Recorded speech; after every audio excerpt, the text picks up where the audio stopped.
मुझे बेवकूफ नहीं रहना। अभी के बचकाने स्वभाव से काजल थोड़ा मुस्कुराई और उसके सिर पर हाथ फेरते हुए बोली, नहीं अभी, तुम बेवकूफ नहीं हो। तुम्हारा भाई अपनी उम्र के हिसाब से ज्यादा मैच्योर हो गया है। तुम वैसी हो जैसी तुम्हारी उम्र में बच्चे होते हैं। मुझसे झूठ मत बोलिए, मैं सच में बेवकूफ हूँ, अभी ने नाराजगी में कहा। आदि के चेहरे पर हल्की मुस्कुराहट आई और उसने काजल से कहा, मम्मी आप मुझे सीक्रेटली बता दीजिए कि आप अग्री है या नहीं। मैं अभी भी सोच रही हूँ, जब तुम्हारे पापा वापस आएंगे तब मैं उनसे बता दूंगी। ठीक है, आप उनसे बहस मत करना और आराम से बात करना। आदि सच में चाहता था कि उसके मम्मी पापा प्यार से साथ में रहें। काजल उसकी बात पर हंसती है और कहती है, तुम चिंता मत करो, मैं तुम्हारे पापा से बहस नहीं करूंगी। चलो अब खड़े हो जाओ। आदि खड़ा होता है। मम्मी पहले तैयार होने में मेरी हेल्प कर दो। काजल उसे गोद में लेती है और टॉवल से उसे पोंछती है। आदि सबसे पहले बाथरूम से बाहर जाता है और बेड साइड टेबल से काजल का फोन लेता है। बेडरूम से बालकनी में एक पिलर के पीछे छुपकर फोन का स्क्रीन पासवर्ड खोलता है। फिर वो अपने पापा को कॉल करता है। अरमान जल्द ही कॉल उठा लेता है और बहुत जेंटल आवाज में कहता है, काजल। पापा ये मैं हूँ, आदि गेट की तरफ देखते हुए कहता है। आप कब घर आ रहे हो? आदि, तुमने काजल के फोन से मुझे कॉल क्यों किया? पापा आप जल्दी घर आ जाओ, मम्मी ने कहा है वो आपसे शादी के बारे में कुछ बात करना चाहती है। सच? अरमान अपनी आवाज में वो खुशी नहीं छिपा पाता।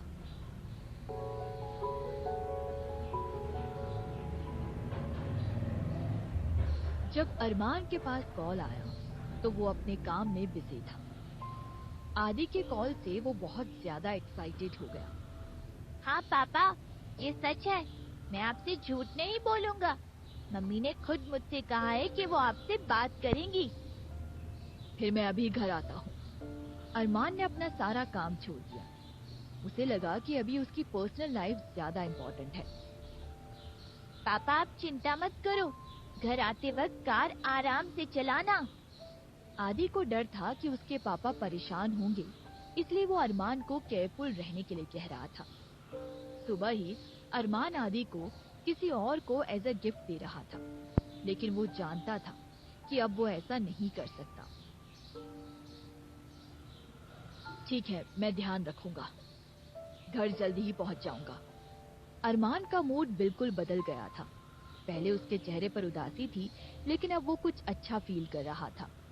आदि से वादा करने के बाद भी उसने कार तेज चलाने के लिए कहा, क्योंकि उसे लग रहा था कि वो कुछ ज्यादा ही धीरे है।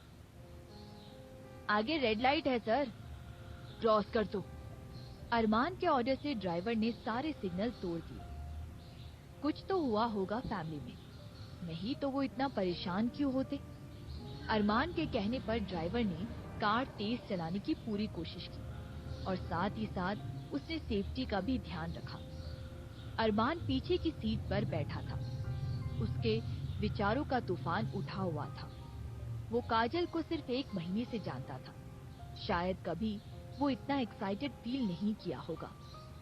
ये उसकी लाइफ का इम्पोर्टेंट मैटर था। वो तय कर चुका था कि अगर उसे वो लड़की नहीं मिली जिसे वो पसंद करता था, तो वो शादी के लिए सोचेगा भी नहीं। लेकिन अब महीने भर में ही उसने काजल के लिए जो बन पड़ा वो किया। ऐसा लग रहा था कि वो प्यार में फंस चुका था। उसने कभी भी ऐसा फील नहीं किया था, लेकिन काजल के आने से उसके स्वभाव में बहुत बदलाव आया। उसे नहीं पता था कि काजल में ऐसा क्या था जो अरमान को इंटरेस्टिंग लगा, लेकिन अरमान ये जानता था कि वो काजल से शादी करने के लिए बहुत ज्यादा डिटरमाइंड था। उसके मन में काजल के लिए प्यार बढ़ रहा था। वैसे तो ऑफिस से घर पहुंचने में उसे 40 मिनट से ज्यादा लगते थे, लेकिन आज वो आधे घंटे से भी कम समय में अपने लिविंग रूम के बाहर खड़ा था। काजल उस समय अपने बेडरूम में अभी को कहानी सुना रही थी। रात के सन्नाटे में काजल को कार की इंजन की आवाज साफ सुनाई दी। अरमान इतनी जल्दी घर आ गया? उसके मन में सवाल आया। उसने सोचा कि वो अपने काम के बाद सुबह जल्दी घर आएगा। वो अभी को सोते हुए देखते हुए आदि की बातों को सोच रही थी। उसे लगा कि अब उसे और कुछ छुपाने की जरूरत नहीं है। कुछ परेशानी फेस करनी पड़ सकती है।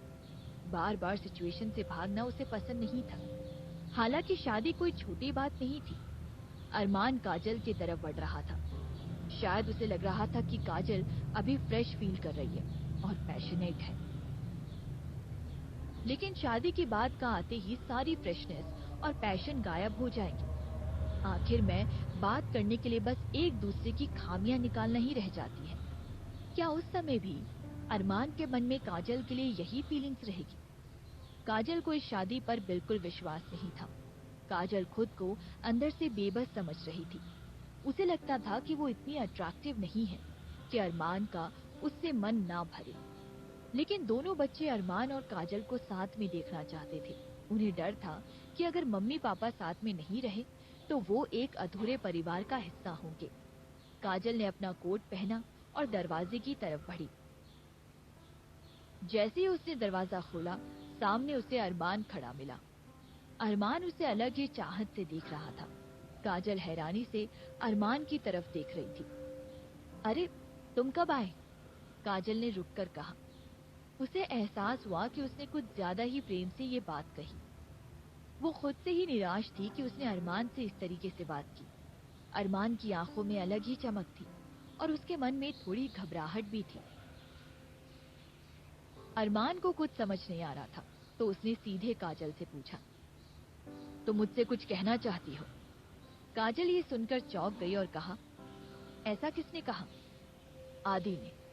बिना सोचे ही अरमान ने आदि को आगे कर दिया। ये सुनकर काजल थोड़ा गुस्सा हुई, पर उसे ये थोड़ा फनी भी लगा। वो कब से तुम्हारा जासूस बन गया? हमेशा से ही। मत भूलो कि मेरा बेटा है। वो मेरा बेटा है। इस बार काजल उसे टोकना नहीं भूली। और मैं तुम्हारे लिए क्या हूँ? अरमान की आवाज में दर्द था। काजल ये सुनकर दंग रह गई। उसे सोती हुई अवी की करवट बदलने की आवाज आई। उसने अरमान से कहा, यहाँ बात करना ठीक नहीं। अवी उठ जाएगी। मेरे साथ स्टडी रूम में चलो। अरमान ने हल्के से काजल का हाथ पकड़ा और उसे सीधे स्टडी रूम की तरफ ले गया। काजल थोड़ी परेशान हुई। उसने अपने हाथ को देखा। उसका पूरी बॉडी घबराहट से कांप रही थी। अरे वाह, तुम दोनों ने हाथ थाम रखा है, आदि ने हंसते हुए अपने रूम से कहा, जब दोनों अरमान के रूम के आगे से गुजरे। काजल ने झटके से अरमान का हाथ दूर करने की कोशिश की। अरमान ने गुस्से से आदि को देखा और कहा, बहुत देर हो चुकी है, चुपचाप जाके सो जाओ। ओके, मैं आपके फैसले का वेट कर रहा हूँ, आदि ने धीरे से कहा। काजल को ये सब थोड़ा ऑकवर्ड लग रहा था। अगर उसके और अरमान के रिलेशन का फैसला उसके बच्चे के सामने होना है, तो वो वापस प्यार में नहीं पड़ना चाहती।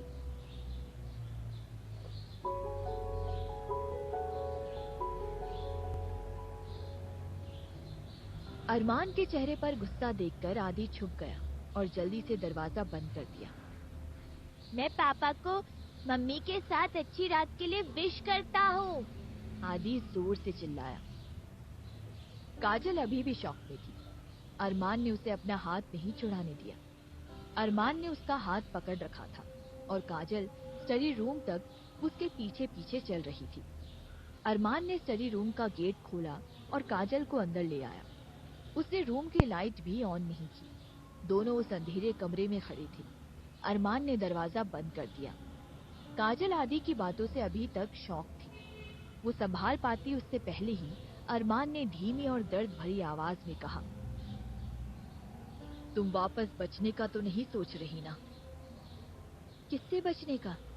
काजल अपने इमोशंस को कंट्रोल में रखने की कोशिश कर रही थी। उसने अरमान की तरफ देखा। उसके चेहरे पर अलग ही चमक थी। अपने दिल से, अरमान ने उसी धीमी आवाज में कहा। काजल ने सिर झुका लिया। वो खुद को शांत रखने की कोशिश कर रही थी। मैं बचने की कोशिश नहीं कर रही हूँ, मैं बस श्योर नहीं हूँ। श्योर नहीं? किस चीज के लिए?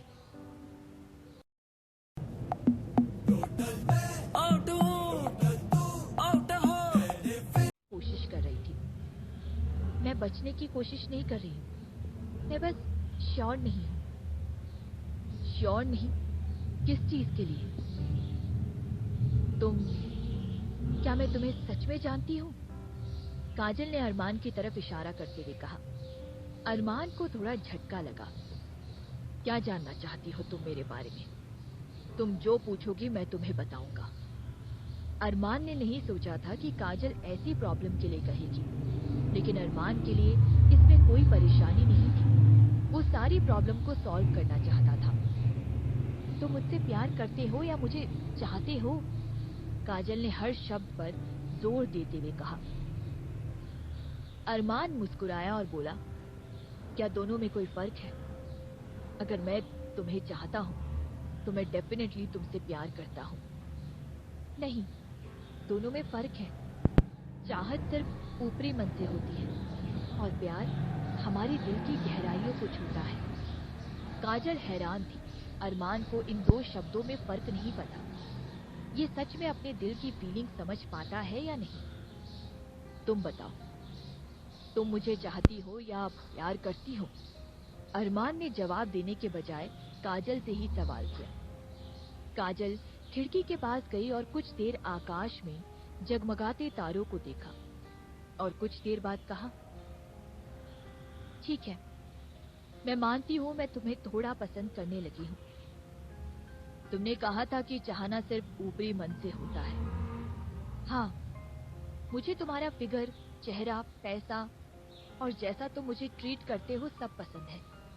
काजल ने फिर से अपनी नजरें फेरी और अचानक से ही उसके बिहेवियर में चेंज आया। क्या हुआ? मेरी बातें तुम्हें बुरी लगी? लेकिन मेरे दिल में तुम्हारे लिए यही बात है। तुम्हारे लुक्स और पैसा ही मुझे अट्रैक्ट करती है। कितनी लालची और घमंडी हो तुम। अरमान काजल से बहुत डिसअपॉइंट हुआ और चिल्लाया, यही सच है। मैं रियलिटी में जीना पसंद करती हूँ, मुझे कल्पना में जीना पसंद नहीं। काजल ने ईमानदारी से कहा। मुझे तुम्हारा स्ट्रेट फॉरवर्ड होना पसंद आया, अरमान ने मुस्कुराहट के साथ कहा। काजल ये सुनकर हैरान थी। उसे लगा था कि अगर वो अरमान को ये कड़वा सच बता देगी तो वो उसका पीछा छोड़ देगा। हालांकि अरमान का जवाब उसकी उम्मीद से बिल्कुल उलट था। तुम्हें नहीं लगता कि मैं भी उन आम औरतों की तरह ही हूँ जो तुम्हें सिर्फ तुम्हारे पैसे और लुक्स की वजह से पसंद करती है? काजल बहुत ज्यादा सरप्राइज थी और कंफ्यूज्ड थी। उसे हमेशा से ऐसा ही लगता था कि अरमान जैसे स्टेटस के लोगों की अपने पार्टनर को लेकर एक्सपेक्टेशंस बहुत ज्यादा होंगी, लेकिन उस समय ये लग रहा था कि अरमान उनमें से नहीं था। काजल जैसी घमंडी लड़की भी उसकी रिक्वेस्ट को एक्सेप्ट कर लेगी। अरमान ने कहा, मुझे नहीं लगता कि अभी तक तुमने मुझसे कोई पैसे की डिमांड की है और ना ही तुमने मुझे अपने फायदे के लिए यूज किया है। क्या तुम्हें सच में लगता है कि खुद को इस तरह से बेइज्जत करना ठीक है? काजल चुप थी। उसकी चुप्पी देखते हुए अरमान धीरे धीरे उसके पास गया और धीमी आवाज में कहा, अब किया है तो ऐसा मत कहो कि तुमने किया है। काजल लंबी सांस भर रही थी और अरमान से दूरी बनाने के लिए अपने कदम पीछे ले रही थी। मेरे इतने करीब मत आओ। मानती हूँ कि अभी तक मैंने तुमसे ऐसी कोई रिक्वेस्ट नहीं की, लेकिन मैं तुम्हें शादी के बाद जरूर डिसअपॉइंट करूंगी। हो सकता है मैं तुम्हें अपनी पूरी ताकत से परेशान करूं। मैं तुमसे परेशान होना चाहता हूं। अरमान अपनी बाहें खोलकर उसके और करीब बढ़ रहा था। काजल अरमान को डराने की कोशिश कर रही थी, लेकिन अभी वो खुद सहम गई थी। मेरा मूड अच्छा नहीं है तो मेरे पास मत आओ। अरमान, तुम क्या कर रहे हो? काजल ने देखा अरमान के कदम बढ़ते ही जा रहे हैं। काजल भी पीछे जा रही थी जब तक उसके पीछे टेबल नहीं आ गई। वो टेबल पर पीछे की तरफ झुकी और परेशान दिख रही थी। तुम मुझे कुछ नहीं कर सकते अरमान। काजल, मैं बस तुम्हारी इच्छा पूरी कर रहा हूँ। ऐसा लगता है तुम बहुत पहले से मेरे फिगर की जासूसी कर रही हो। अरमान भी उसकी तरफ आगे की ओर झुका और अपने हाथों से उसके हाथ पकड़ लिए। काजल बहुत टेंस दिख रही थी और लंबी सांसें ले रही थी। उसकी आंखें बस अरमान के चेहरे को घूर रही थी। रुक जाओ अरमान, जो भी मैंने पहले कहा था वो बस पॉसिबिलिटी थी जो शादी के बाद हो सकती थी, ना कि तुम मुझे ऐसे ट्रीट करो। काजल बहुत ज्यादा पैनिक हो चुकी थी और वो चाह रही थी कि अरमान उसे जल्द से जल्द छोड़ दे ताकि उसके मन से ये बोझ उतर जाए। अरमान देख सकता था कि काजल बहुत ज्यादा नर्वस और अजीब फील कर रही है। उसे देख वो मुस्कुराया। तुम्हें पता है तुम अभी कैसी लग रही हो? एक छोटे से सफेद खरगोश जैसे, जिसे हर कोई परेशान करना चाहता है। ऐसी सिचुएशन में भी अरमान को काजल के साथ मजाक करने का मूड था। काजल ने अरमान की तरफ देखा और नाराजगी में कहा, तुम मुझे परेशान करना चाहते हो? कोशिश करके देखो और तुम पछताओगे।